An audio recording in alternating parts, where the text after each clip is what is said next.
doctor. I'm here for my checkup. There appears to be something wrong with your eye. Your left eye isn't tracking right as well as your right eye is. Oh no!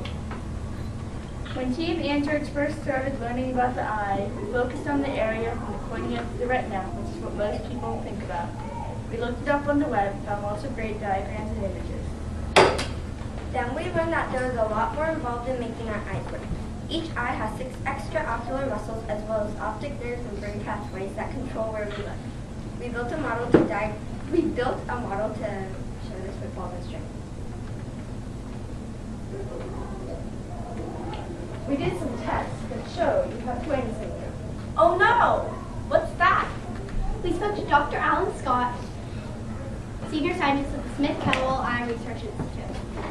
He told us that Duane syndrome is where one eye muscle, say the lateral rectus, did not have the part of the brain controlling it. So the part of the brain controlling the medial rectus would control both the lateral and medial rectus. As you can imagine, if the two muscles had to move different ways, this wouldn't work. Your brain would get double images, and your brain might learn to ignore one eye. We learned that 60% of the people diagnosed with this problem were girls, usually diagnosed younger than us. That's terrible! What can we do? Well, right now we cannot get grasp the area of the brain that causes Duane syndrome and other similar misalignments.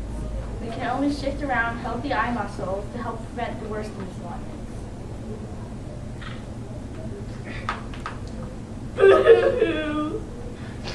We found several current technologies that can be brought together to fix this problem in a new and innovative way.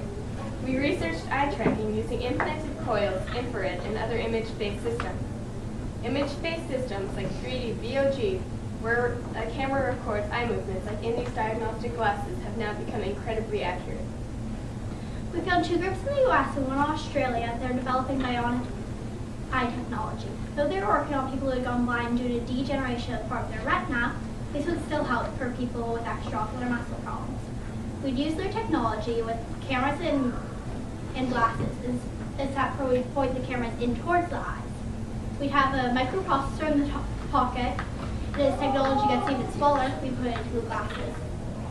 We visited Dr. Joel Miller to learn about the Orbits 1.8 computer program. He developed Orbits to simulate the actions of extraocular muscles and to help surgeons predict the outcomes of surgery. The math involved is more complicated than you might expect because the muscles can interfere with one another.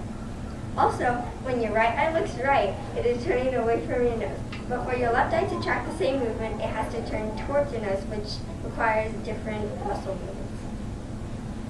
The corrected eye muscle movements would then need to be transmitted into a microprocessor and stimulating electrodes in the affected eye. In the past, there have been problems with silicone and other implants being encapsulated by the human body.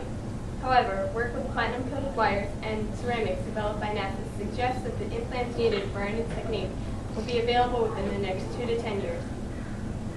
Wireless transmission to the microchip in the eye have already been worked out by teams working on bionic eyes for the blind, which will also be available within the next 2 to 10 years.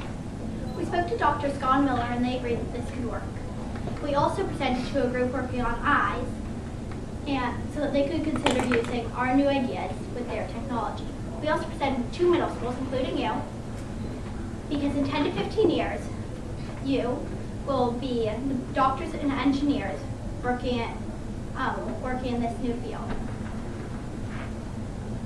Now that you've had that little surgery, all you have to do is wear these glasses and carry this transmitter in your pocket, and you'll be able to see as well as anyone else. Thank you, doctor!